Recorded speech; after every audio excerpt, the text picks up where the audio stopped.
Très bien, c'est parfait. Donc juste, une petite précaution, je demande,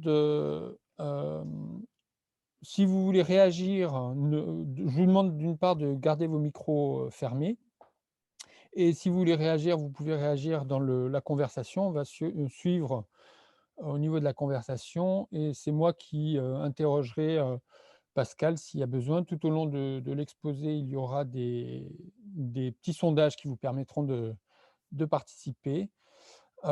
Et si vous avez des questions, gardez-les pour la fin de l'exposé, ça sera plus simple, plus fluide pour interagir. Si jamais vous voulez poser des questions, utilisez le système de conversation et les questions à l'oral, ça sera pour la fin. Merci bien. À toi Pascal. Donc, bonsoir à tous. Bienvenue à ma conférence sur les scientifiques dans les séries télé mythes ou réalité dans le cadre du Festival des Maths en scène. Donc, c'est avec plaisir que je fais cette première conférence.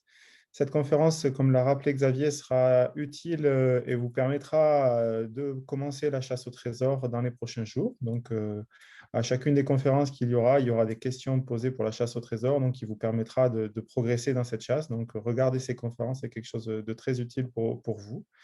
Et pour ceux qui ne pourraient pas être là, vous aurez accès à cette conférence en replay sur le site des Maths en scène. Donc, vous pourrez récupérer les indices nécessaires pour résoudre les énigmes de la chasse au trésor.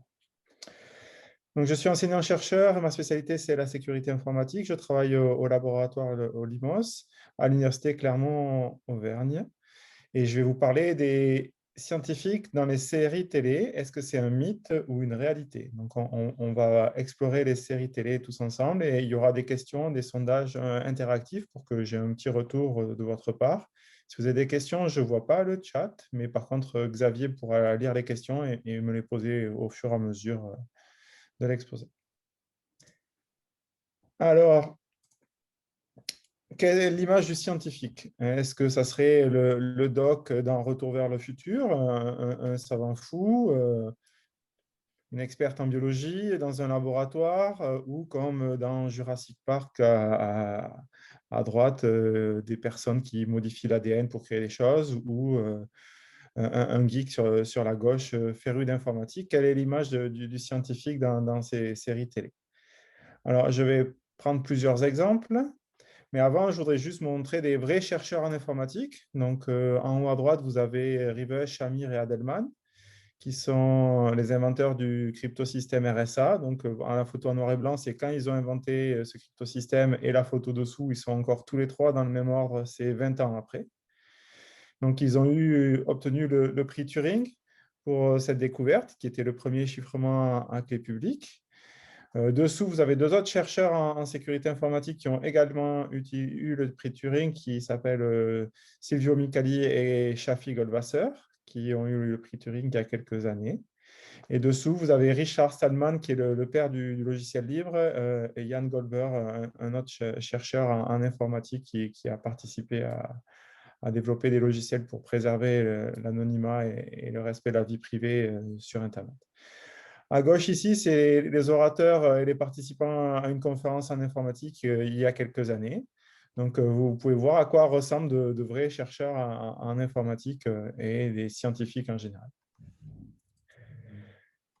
Donc, voici quelques séries d'avant. Est-ce que vous les connaissez? Et si oui, combien? Donc, normalement, Xavier devrait lancer un sondage pour que j'ai une petite idée de qui vous êtes et quelles sont les séries que vous connaissez. Alors normalement, vous avez, voilà, la possibilité de sonder. On va vous laisser un petit peu de temps parce qu'il faut quand même réussir à compter jusqu'à 11.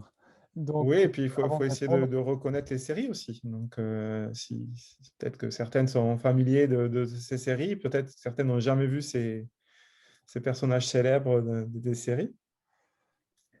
Alors pour l'instant, on est à peu près à la moitié des votes. Il y a 26 personnes qui ont répondu et il y en a 42 qui sont entre 7, 8, 9 ou 10. Donc, c'est plutôt bien. C'est des séries qui sont plus ou moins connues. Et il y en a quand même 36 à 1, 2 ou 3. Donc ça se partage entre. Alors, c'est peut-être les jeunes, parce que c'est des séries d'avant, hein, comme j'ai dit. Après, vous inquiétez pas, on aura les séries de maintenant. Donc, on aura le même style de questions pour les séries de maintenant. mais ça va plutôt me donner une idée de savoir quel type de série vous avez regardé. Donc ça, c'est des séries, entre guillemets, pour les plus de 30 ans, parce que je pense qu'elles ne passaient pas pour les moins de 30 ans à la télé. Voilà, donc ça s'est stabilisé là, il y a 41 votes sur 47. Donc 2 personnes qui ne connaissent aucune série, Très bien. 33 qui connaissent entre une, 2 ou 3 séries, 16 4, 5 ou 6 séries, 42 7, 8, 9 ou 10, et il n'y a que 2 personnes qui, connaissent l'ensemble des séries. Super. Ben, merci Xavier pour ce petit sondage. Donc ça me donne une idée. Donc, ben, je vais les citer, les rappeler parce que c'est des séries d'avant et on va peut-être parler des séries de maintenant un peu plus tard. Mais ici, on a X-Files, où il y avait des extraterrestres et deux personnes enquêtaient sur ces extraterrestres. Ici, c'est Star Trek, des gens qui sont dans le futur avec des vaisseaux spatiaux et qui enquêtent avec Spock ici, qui était le scientifique de la bande. Ici, K2000, où le héros conduisait cette voiture intelligente. Ici, Jour de tonnerre, qui avait une moto intelligente, un peu comme à K2000, où il communiquait avec la moto, il pouvait faire des choses. Ici, une vieille série sur les brigades du Tigre pour des enquêtes policières au début du siècle. Starkey et Hutch, deux flics avec leurs homologues à côté Chips. Ici, Supercopter. Et enfin, dessous, nos trois célèbres enquêteurs qui sont Derrick à gauche, Colombo, l'inspecteur Colombo au milieu et Kojak à droite. Donc, ça, c'était les séries dans les années 70-80. Et donc, on voit que c'était beaucoup de science-fiction avec des projections vers le futur, des super technologies, une super voiture, une super moto, une super hélicoptère, et le reste, c'était plus ou moins des policiers. Donc, qui enquêtaient sur des choses réelles, comme les Trois d'en bas ou les Brigades du Tigre ou Starkey Hutch, et X-Files pour des choses plus futuristes. Alors maintenant, les séries de maintenant, donc la même chose, j'ai mis les logos et à vous de nous dire quelles sont les séries que vous connaissez. Donc,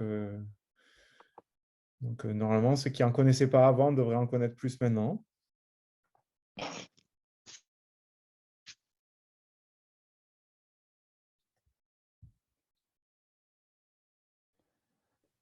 Donc, il y a Moi, 19 logos de séries, hein. il y a une dizaine, de votes. Pour Voilà, c'est normal, il faut l'instant, identifier les logos, se rappeler ce que oh, est il de y en la a quand même série. 20 qui connaissent 16, 17, 18 séries. 25 10, 11, 12. Donc c'est assez équilibré en fait, Ouais, avec une majorité pour 10, 11, 12. Mais après, c'est très, très réparti, hein. d'accord. C'est quand même le 10, 11, 12 qui prend la tête avec 9 votes. Voilà, donc il y a 43 personnes qui ont voté sur l'ensemble. Très bien. Ce qui est, alors j'ai partagé, je ne sais pas toi quand si je partage comme tu es en plein écran, si tu vois les, Ouais, moi, je vois le résultat du sondage, en fait. Donc, voilà, c'est donc très c'est pas bien. la peine que je le. Donc, on voit quand même que certaines ne connaissent aucune de ces séries. Donc, ben, on va en prendre quelques-unes en exemple tout à l'heure. Il y en a une grosse majorité il y a plus de 50% qui connaissent plus de 10 séries. Donc, ça, c'est plutôt intéressant. Et il y en a que quelques-uns qui connaissent qu'une ou deux séries. Donc, voilà.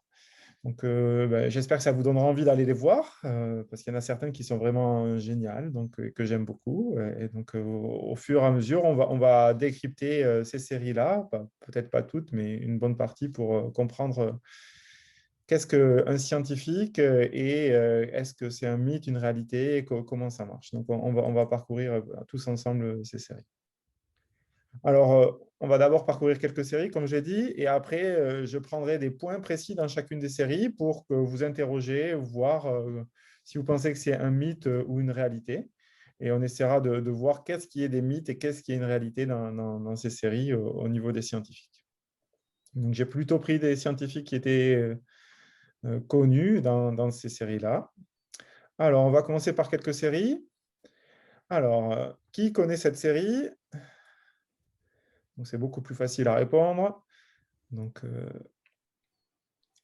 Cette série, c'est Big Bang Theory, qui a débuté en 2007 et qui s'est fini malheureusement en 2019, aux grandes dames des fans, donc qui a eu 279 épisodes, qui était une vraie série culte et qui a vraiment passionné beaucoup d'auditeurs. Il y a 70% des personnes qui connaissent. Donc voilà, donc c'est une série qui est composée principalement de scientifiques.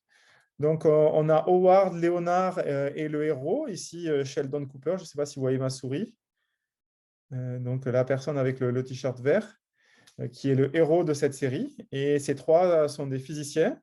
Et ils ont comme ami Raj, qui est ici, qui est un astrophysicien.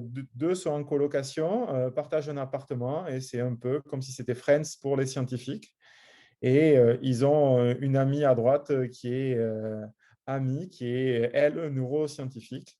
Et donc, c'est des gens, on voit leur vie amoureuse, ce qu'ils font au cours de leurs expériences, de manière très humoristique, un peu comme Friends, en fait, la suite de Friends dans le même état d'esprit, et dans des lieux très connus, et avec beaucoup d'humour de geeks et de références à beaucoup de films, de séries et de jeux vidéo tout au long du, des épisodes. Donc, c'est quelque chose qui montre vraiment l'humour et les esprits des scientifiques. Donc, c'est vraiment très, très intéressant. Et il faut une certaine culture, on va dire geek, pour pouvoir comprendre certaines des blagues et des références qui sont faites tout au long de tous les épisodes. Donc, c'est vraiment une de mes séries préférées. Et je vous conseille, si vous avez l'occasion de regarder quelques épisodes, c'est très, très drôle. Voilà. Donc, ça, c'est vraiment la vie du scientifique en dehors du laboratoire et dans le laboratoire qui est décrite ici. Et on voit que les scientifiques ont quelques aspects limite difficulté à communiquer par moment avec les autres personnages qui interviennent tout au long de la série. Et il y a souvent des guest stars qui sont invités, donc des personnages un peu plus célèbres qui interviennent dans certains épisodes. C'est vraiment une série très humoristique et qui passe encore sur de nombreuses chaînes en France. Et vous pouvez trouver ça aussi sur des sites. La série suivante, c'est Cold Case. Donc, qui connaît cette série? Alors, c'est une série qui a débuté en 2003 et en 2010, qui s'est finie en 2010. Il y a eu 156 épisodes.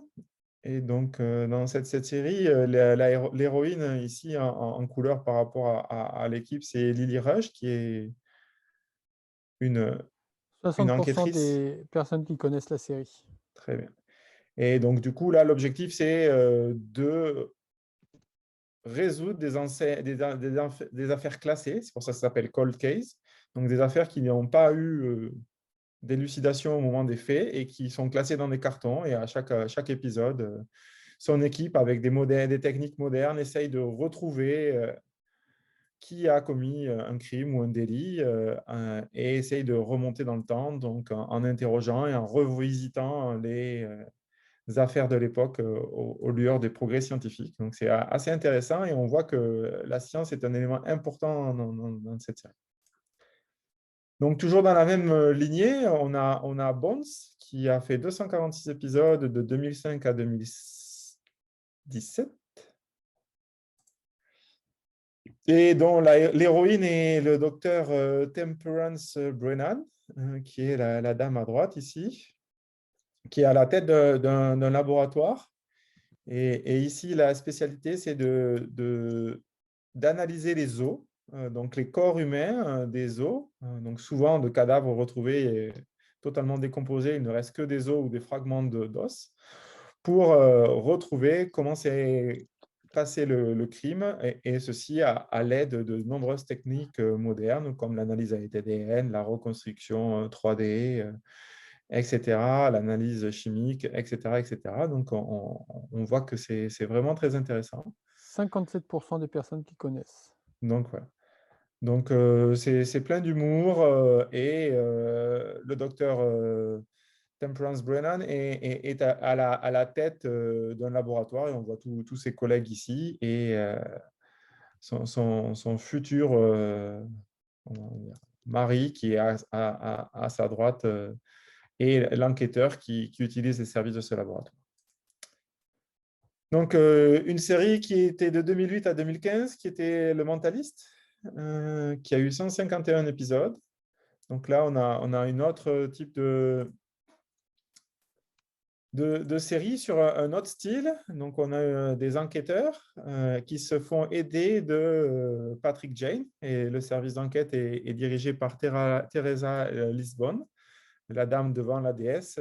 Et Patrick Jane est un mentaliste qui aide cette équipe et se sert de ses techniques en psychologie pour résoudre de nombreuses affaires. Une série bien connue par 80 des personnes. Très bien, on augmente le pourcentage. Je suis content d'avoir mis dans cet ordre. Donc, ça veut dire que vous comprenez totalement ce que je peux dire et on voit qu'il y a des techniques qui sont mises. Bien entendu, il y a, comme dans chaque série policière, des techniques scientifiques qui sont utilisées, mais beaucoup moins que dans d'autres séries qu'on va voir. Alors, cette série que j'ai beaucoup aimée, qui est Lie to Me, qui a été une série de 2009 à 2011, qui a eu que 48 épisodes. Donc, voilà. Et on voit le docteur Cal Lightman, qui est assis sur la chaise, qui est au sein d'une équipe d'experts en psychologie et qui cherche à résoudre des affaires et à élucider des problèmes grâce à des techniques de psychologie qui sont assez récentes et qui sont basées sur des vrais travaux. Donc, c'est les travaux du docteur Paul Ekman. Et donc, ces travaux consistent à analyser les micro-expressions du visage pour essayer de découvrir ce que pensent ou les sentiments qu'ont les personnes. En fait. Donc, ils aident beaucoup les policiers, spécifiquement la policière avec la Dame Rouge, là, à trouver et à comprendre comment les témoins, les suspects se comportent et ce qu'ils pensent pour faire avancer les enquêtes. Alors j'espère que, tu donneras envie aux gens d'aller les voir parce qu'elle est pas bien connue celle-là. Ouais, pas bien connu, mais il y en a 70% qui connaissent Non, pas. 70 Donc, qui ne connaissent pas. ouais, donc ça, mais elle est vraiment très bien. Et je trouve vraiment très intéressant et c'est vraiment basé sur des vrais travaux de scientifiques. Quoi. Donc, c'est quelque chose d'assez intéressant. Alors là, on arrive dans les grandes séries américaines, donc les experts. Alors, il y a les experts originales avec Grimson et des dérivés, donc les experts dans Miami, Manhattan et les experts cyber qui sont un peu moins connus, qui étaient dirigés respectivement par Mac Taylor, Horatio Kane et Avery Ryan, donc, qui montre comment un service d'enquête policière avec des scientifiques à chaque fois qui sont là pour faire des analyses biologiques, des tests ADN, des reconnaissances d'empreintes, l'analyse de métaux. Donc, il y a à chaque fois un service scientifique dans ces brigades-là pour résoudre des experts de crimes, des meurtres, élucider des affaires. Et la dernière que j'aime beaucoup, Cyber, qui n'a pas eu très peu d'épisodes par rapport aux autres, les experts cyber. Et dans cette-là, elle se concentrait sur des experts qui étaient en cybersécurité et donc qui ont vraiment mis en avant la cybersécurité. Et il y a eu que 2, 3 saisons, mais c'était vraiment très intéressant. Alors là, c'est connu à 70. D'accord, donc on repasse sur des choses connues par l'auditoire, ce qui est plutôt assez intéressant pour voir ce qu'il a. Alors, ben, dans la même lignée, alors là, ce n'est pas la bonne question. Hein, hein. Mhm. Donc, ben, je vais sauter à la bonne question, c'est pas grave. Bon Là, tu d'accord. Alors je remets la question dans ce cas. remets la bonne question. Donc, Hawaii 5-0, qui a sa dernière saison qui passe à l'heure actuelle et qui a commencé en 2010, qui a 240 épisodes, où cette fois-ci, on a une équipe sur l'île d'Hawaï qui résout des crimes. Donc, c'était un sort de spin-off de série d'avant qu'on va voir après qui était NCIS.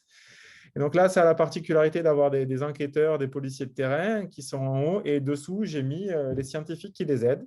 Donc, on a un médecin légiste, Max Bergam, au milieu, qui a été remplacé dans les dernières saisons par Noelani Kunan, qui est elle aussi médecin légiste. Et on voit l'apparition de Jerry Ortega, qui est à gauche, et qui, lui, est un expert d'analyse informatique, qui aide dans de nombreux épisodes l'équipe à résoudre des crimes, des meurtres, grâce à son expertise. Donc, c'est assez intéressant. C'est des séries policières. Donc, dans la même lignée, il y a le NCIS, alors Los Angeles, New Orleans à Washington. Donc, j'ai mis, elle dure encore pour Los Angeles et normal. À New Orleans, ça a eu moins de succès, ça a duré qu'un an.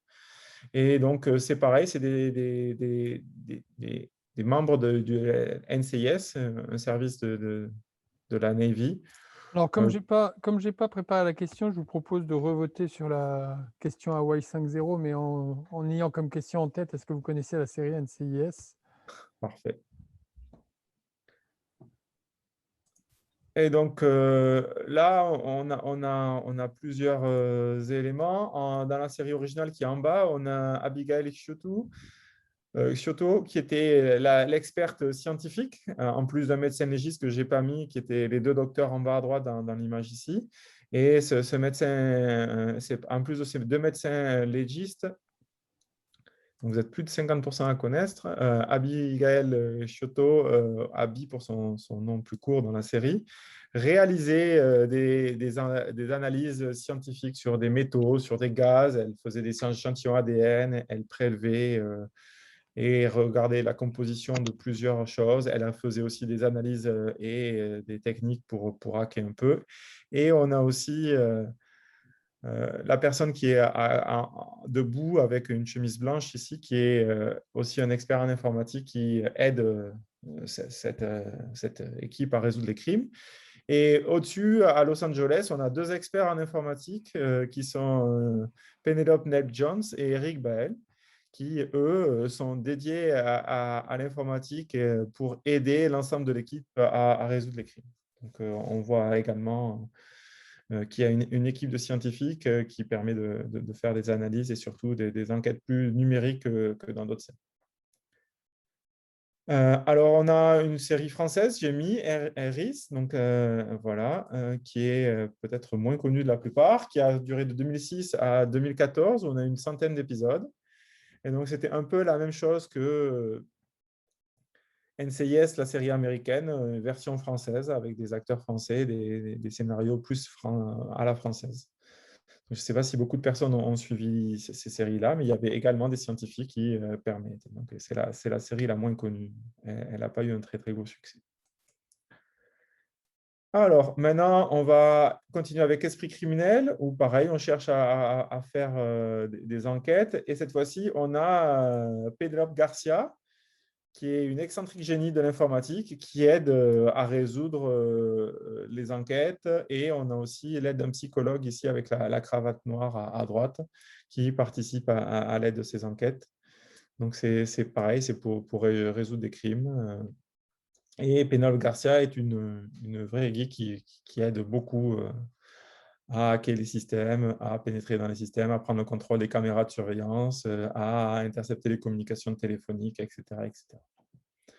Vous avez plus de la moitié à connaître cette série, ce qui est plutôt pas mal. Alors là, on arrive à la série Numbers, qui est vraiment une série géniale et que je vous recommande si vous aimez les maths. Donc, il y a eu 118 épisodes entre 2005 et 2010. Voilà. Alors, on voit deux frères à droite, là, et dont un des deux est un génie des mathématiques. Voilà. Donc, Charlie Epps. Et son frère est un enquêteur et lui, il est génie des mathématiques et son frère lui raconte ses enquêtes et il l'aide à résoudre ses enquêtes. Et il se fait aider d'un de ses collègues, Larry Flennard, qui est physicien mathématicien, qui résolvent ensemble ces équations et ces énigmes. Alors, il n'y en a pas la moitié qui connaissent. Je suis surpris, mais je vous conseille vraiment. Et alors, dessous, j'ai mis deux sites, en fait. Donc, PMath Cornell, donc c'est l'université de Cornell qui a fait une page web où l'ensemble des épisodes, pour chaque épisode, il y a des explications beaucoup plus détaillées sur les mathématiques qui sont utilisées. Parce que dans chaque épisode, il y a un mini cours de mathématiques de 2-3 minutes pour expliquer comment les mathématiques résolvent et aident à résoudre l'enquête. Donc, dans les 118 épisodes, à chaque fois, il y a des mathématiques. Alors, c'est souvent des mathématiques de haut niveau. Et sur ce maths, l'Université de Cornell a repris tous les épisodes et a expliqué en détail comment ça se passait. Et ici, sur numbers.wolfram.com, donc Wolfram, qui est un software de mathématiques, a permis de faire des dessins. Donc, je vais reprendre pour Numbers, qui est vraiment une série qui est vraiment bien. Et donc, il y a ici des deux sites qui permettent de voir les détails de ces séries et de tout ce qui est utilisé dans ces séries-là.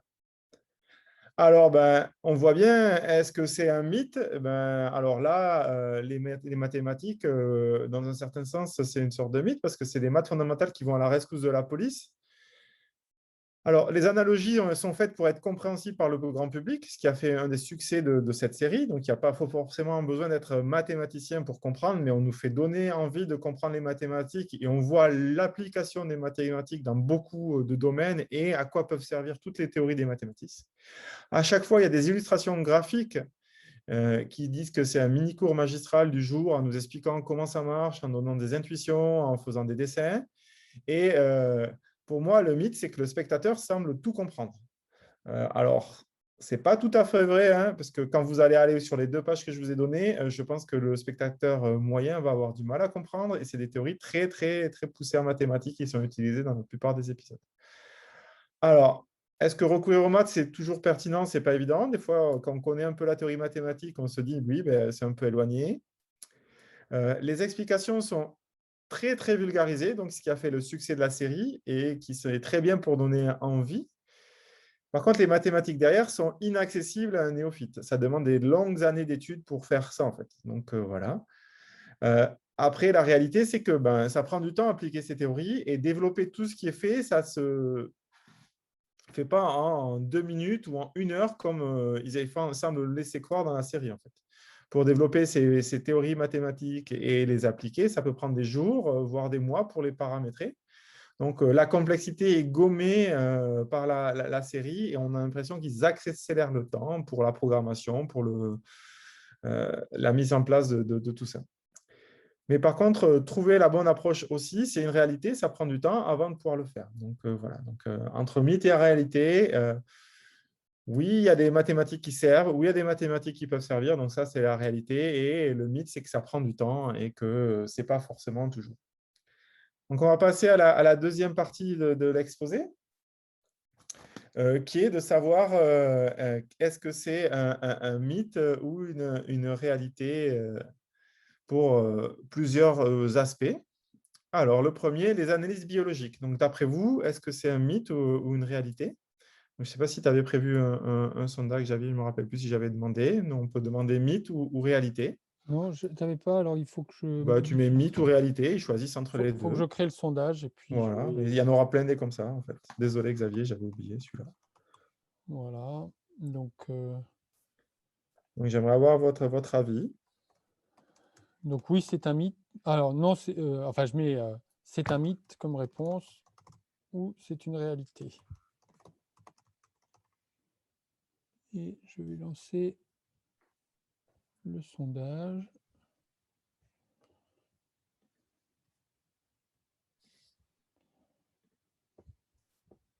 Ah, il y a une faute d'orthographe, mais c'est pas grave. On fera avec.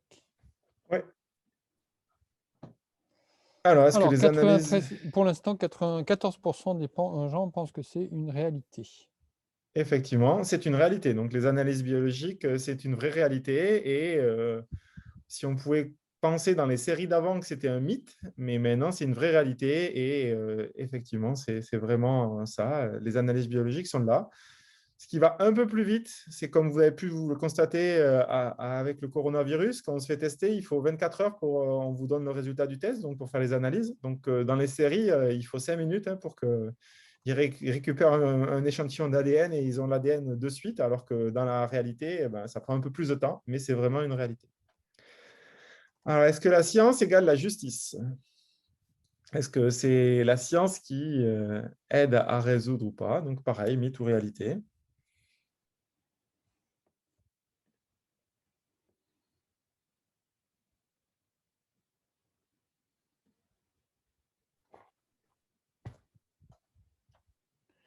Bon, là, on est à presque 50-50. Il y a, voilà, c'est quasiment du 50-50. 22 Alors, participants pensent que c'est une réalité, 18 pensent que c'est un mythe. très bien. Alors, en fait, c'est une réalité, hein. Il y a de nombreuses affaires. Donc, j'ai mis quelques exemples connus ici. Donc, le japonais Iwa Akamada, qui a été libéré après 46 ans parce que son affaire a été réexaminée et on a pu démontrer qu'il n'était pas coupable. Un Afro-Américain, James Bain, aussi après 35 ans d'emprisonnement, son affaire a été réexaminée avec les sciences actuelles. On a Monsieur Unger, après 20 ans aussi. Et aux États-Unis, il y a eu plus de 300 personnes qui ont été condamnées, qui ont été libérées suite à ce que des examens scientifiques ont permis de rétablir la science en disant que ces personnes, elles n'étaient pas coupables et que c'était une injustice de les avoir incarcérées.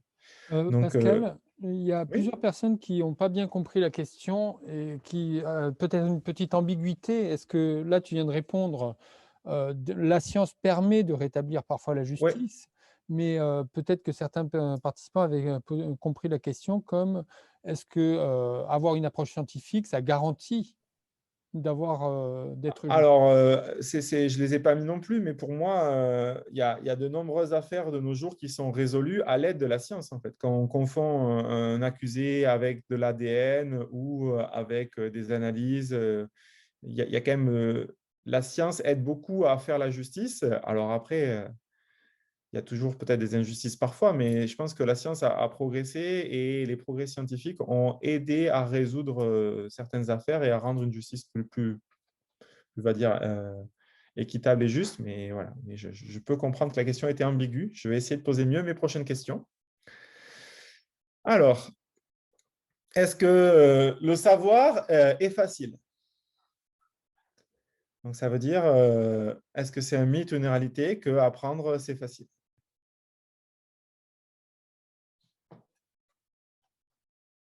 Actuellement, 100 des presque 100 des personnes sont d'accord, mais ça commence à évoluer. Ok. 94 des personnes pensent que c'est un mythe. Bravo. C'est un mythe. Voilà. Si vous regardez les CV, c'est des hackers recherchés par le FBI, des diplômés du MIT, des docteurs en médecine, des triples majeurs en sociologie, des masters de Georgia State University en criminologie, etc., etc. Donc, j'ai pris quelques CV des personnes que j'ai citées dans les séries d'avant. Donc, effectivement, le savoir, c'est pas facile et les scientifiques ont souvent tous des doctorats ou ont fait de longues études et sont des experts dans leur domaine, en fait. Donc, c'est pas une réalité, que savoir c'est facile. C'est vraiment, il faut travailler et il faut se donner les moyens d'arriver à ce niveau d'expertise pour pouvoir faire scientifique d'une série TV. Alors, bien entendu, ce sont des acteurs, hein, ils n'ont pas les diplômes pour la plupart qui correspondent, bien que certains aient des hauts diplômes et sont acteurs aussi.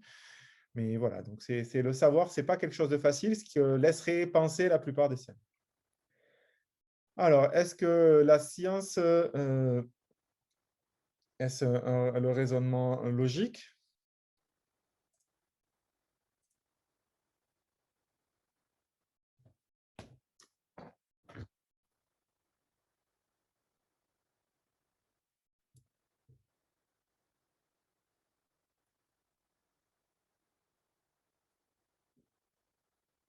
85 des personnes pensent que c'est une réalité.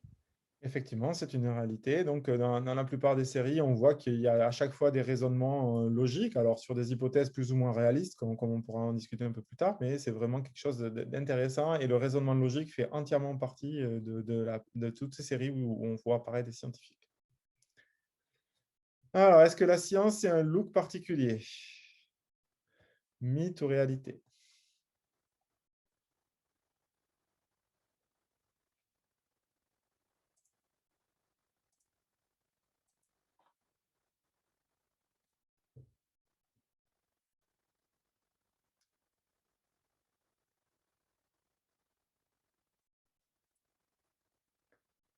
Alors, pour vous aider, je vous ai mis sur cette planche des scientifiques qu'on a vus au début et des acteurs. Donc, J'ai j'espère que vous 73 saurez. des personnes qui pensent que c'est un mythe. Alors, c'est un mythe. Alors, effectivement, bah, c'est mythe et réalité, en fait. Parce que certains ont le même look que des chercheurs modernes et certains, voilà. Donc, après, tout ce qui est analyse biologique, dans les séries, ils ont des blouses, ce qui est le cas dans la plupart des laboratoires. Et pour les geeks, certains ben, ont vraiment le look d'informaticiens ou de chercheurs en mathématiques. Voilà. Donc, c'est à la fois un mythe et une réalité. Parfois, c'est un peu exagéré dans certaines séries, comme dans la série Big Bang Theory, où les tenues vestimentaires sont assez poussées, ou par exemple dans Expert criminel, où le look est poussé à l'extrême, mais ça existe et c'est à la fois mythe et réalité pour mon point de vue. Alors là, je vais parler des craquages de mots de passe. Est-ce que c'est un mythe ou une réalité? Alors, ben, c'est un des moyens les plus faciles pour obtenir des informations. Donc, il faut que vous choisissiez la porte que vous voulez pour votre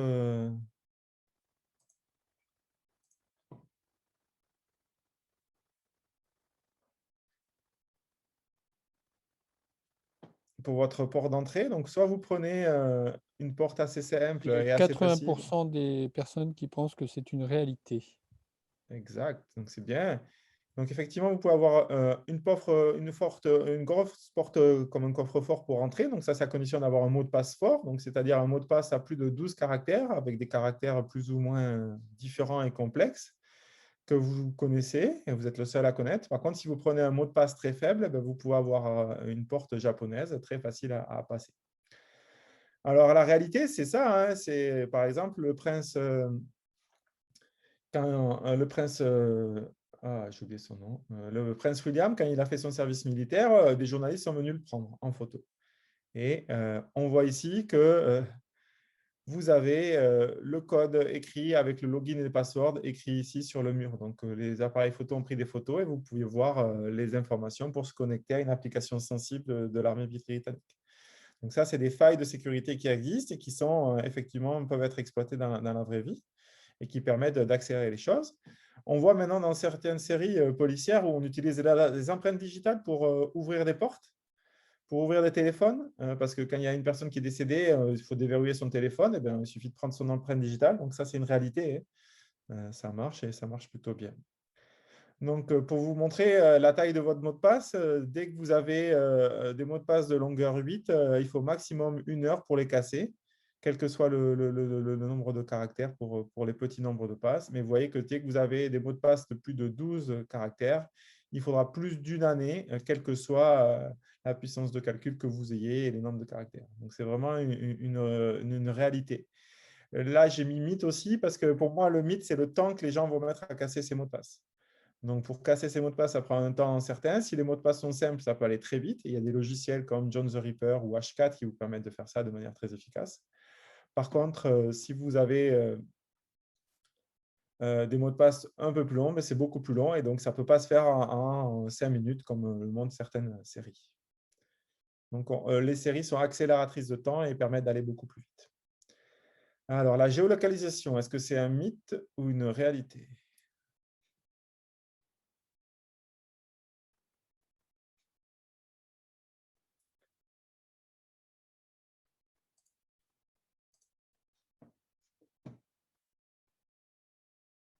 Est-ce qu'on est capable de vous géolocaliser? Alors, en haut, j'ai mis une petite image de Minority Report, un film de science-fiction où, quand J'ai une j'ai personne passe, j'ai des une pubs sont question, personnalisées. géolocalisée avec, le téléphone portable Téléphone ou? portable ou montre connectée, appareil connecté, en fait. Alors 93 des personnes pensent que c'est une réalité. Et effectivement, vous avez raison, c'est une réalité, hein. On peut vous triangulariser et on peut savoir où vous êtes. Donc, dans Minority Report, ça va un peu plus loin parce qu'on identifie les gens et on les reconnaît et en fonction de qui ils sont, on est capable de leur afficher des pubs personnalisées. Mais oui, donc c'est une vraie réalité. On peut géolocaliser les gens. Ce qui est souvent utilisé dans les séries policières et qui est quelque chose d'assez impressionnant. Alors, le respect de la vie privée, est-ce que c'est un mythe ou une réalité? Donc ici, j'ai mis le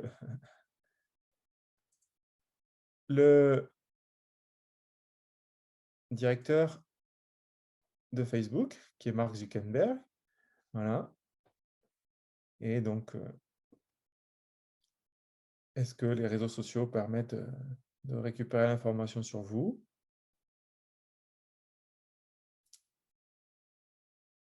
Attention, je ne sais pas, tu as posé la question, Oui, respect de la, la vie vie privée, oui. privée, donc je est-ce que le fait de respecter la vie privée est un mythe ou est-ce que le res Alors, c'est une réalité, parce on peut vous y espionner, vous identifier, collecter plein d'informations à partir de alors ce qu'il y a c'est du sur les réseaux sociaux. 50-50, hein, sur la Voilà. réponse, c'est du 50-50. Mais si vous ne les utilisez pas, ça va être compliqué de récupérer l'information. Donc, les 2 réponses me vont. Mais pour moi, c'est une réalité que les réseaux sociaux contiennent tellement d'informations sur les gens qui les utilisent qu'on peut récupérer beaucoup d'informations sur eux. Donc, je vous conseille le film Nothing to Hide, qui vous permet de mieux comprendre ces enjeux qui existent sur l'utilisation des données des gens, en fait. Alors, le chiffrement, est-ce que c'est une mythe ou réalité?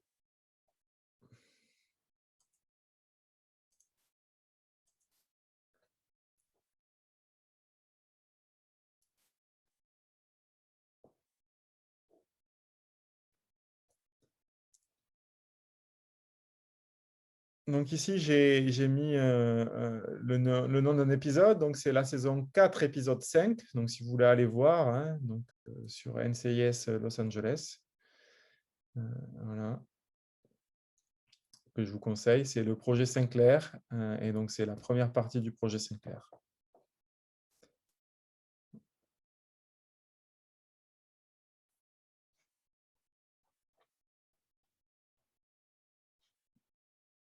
90 des personnes pensent que c'est une réalité.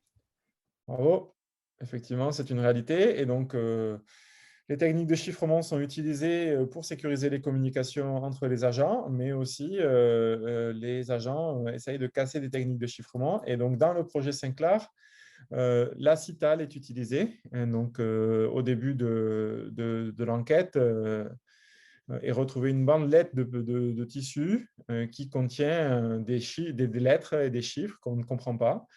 Et un des enquêteurs a l'idée de l'enrouler sur un des objets qui est présent sur la scène, le bureau de la personne qui a été tuée, et utilise cette technique qui est vieille de très longtemps, puisqu'elle a été utilisée par les Grecs. Ça s'appelle la citale. Et on pouvait ainsi retrouver le message secret. Donc, effectivement, c'est des techniques qui sont utilisées aussi bien pour les agents que pour les personnes malveillantes pour essayer de protéger leur communication, et les agents sont souvent amenés à déchiffrer ce genre de choses. Alors, le chiffrement, la NSA, donc là, j'ai juste mis Edward Snowden. Et ben, du coup, les révélations d'Edward Snowden en 2013 nous ont fait prendre conscience, et a surtout fait prendre conscience au grand public, que les États nous espionnaient et qu'il était possible pour eux d'avoir des informations qu'on ne soupçonnait pas, et d'avoir des écoutes ou des choses comme ça à grande échelle. Et donc, c'était un mythe et c'est devenu une réalité que les gens ont pris conscience suite à l'affaire de Edward Snowden, que je pense que la plupart d'entre vous connaissent. Voilà. Alors, j'en arrive à ma conclusion pour respecter le timing. Alors, qu'est-ce qu'on a vu jusque-là? Alors, le scientifique dans les séries télé, il a souvent un look particulier. Il est très utile pour résoudre des problèmes, détecter, trouver des justifiés, des criminels, faire progresser les enquêtes. Et il sert la plupart du temps à rendre justice. Voilà. Bien entendu, il a des hauts diplômes, des très hauts niveaux de qualification, un très bon niveau d'expertise dans son domaine, un des meilleurs au monde, et il maîtrise la science qu'il utilise au quotidien. Donc ça, c'est vraiment quelque chose d'important qu'on voit. Et il fait ça en temps record par rapport souvent à la réalité, et sans jamais se tromper, en fait. Donc, voilà. Donc, ben, pour moi, tout ça, ça fait penser quelque chose. Ben, en fait, il a des super pouvoirs, hein. Donc, le scientifique a des super pouvoirs pour faire tout ça, en fait. Et en fait, le scientifique est identifié à un super-héros dans les séries. Il a toujours raison, il ne se trompe jamais. Il est très, très fort, il va très, très vite, et il aide à rendre la justice, un peu comme les copains super-héros dans les séries d'avant et dans les comics qui contiennent de nombreux justiciers. Donc, voilà. Donc, le super-héros des temps modernes, c'est le scientifique dans les séries modernes. Donc, c'est vraiment ce rôle-là d'être vraiment quelque chose avec des super pouvoirs. Alors, avant de conclure, je voudrais juste dire euh, que Gérard Wachsman, qui est un maître conférence en psychanalyse, a dit que les séries, ça avait remplacé le compte-tige, a remplacé le revolver, en fait. Et effectivement, la justice se fait avec la science et beaucoup moins avec les armes dans les séries modernes. Donc ça, c'est quelque chose d'important et ce côté super pouvoir, connaissance est mis en avant. Alors pour finir, j'aimerais faire un petit deux petites séries en fait qui sont modernes. Donc peut-être que certains d'entre vous ont vu La Casa del Papel. Donc je ne sais pas si tu veux lancer un sondage. Si tu l'as prêt, Xavier, je ne me rappelle plus. Oui. Donc ça, c'est une série entre guillemets très récente. Elle a commencé en 2017 et elle est peut-être pas finie parce qu'il y a eu 4 saisons. Et à la fin de la 4e saison, tout laisse à penser qu'il est possible d'avoir une saison 5, mais ce n'est pas clair. Donc, soit ça s'arrête comme ça, soit ça peut continuer. Donc, je ne dévoilerai pas pour ceux qui ne l'ont pas vu la fin de la 4e saison et je vous encourage à le voir. Alors Donc, 76 des personnes connaissent. très bien. Ah, donc, cette série, c'est. Pardon. Hop là. C'est une série où cette fois-ci, c'est cette personne-là, le professeur, qui entre en jeu dès la première épisode, dès le début, hein, qui va être le leader d'une bande de personnes pour faire un braquage, en fait. Et toute la série se tourne autour du braquage et le professeur est le cerveau de cette opération.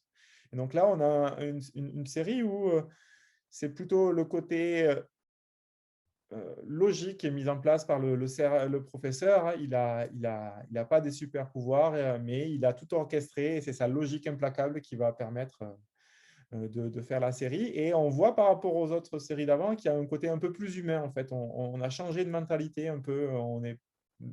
C'est beaucoup plus humain et on rentre plus dans l'intimité des gens. Et une dernière série qui était sortie l'année dernière, qui est Le Jeu de la Dame, qui est une mini-série de 7 épisodes, qui parle de la vie d'Elisabeth Armand, qui est cette dame-là. Donc, cette dame, c'est inspiré de faits réels, mais ce n'est pas la réalité. Qui, elle, est une championne d'échecs. Et on retrace son histoire et sa vie autour de cet épisode. C'est très, très bien fait. On n'a pas besoin de comprendre comment on joue aux échecs et on s'immerge vraiment dans la peau du personnage et la psychologie de cette joueuse d'échecs qui rentre dans ce monde quand elle joue. C'est vraiment une très, très bonne série que je vous conseille, qui est palpitante et qui ne fait que 7 épisodes et qui est vraiment très, très bien réalisée. Et ici, on est encore plus près de l'humain et on rentre vraiment dans la psychologie de l'héroïne.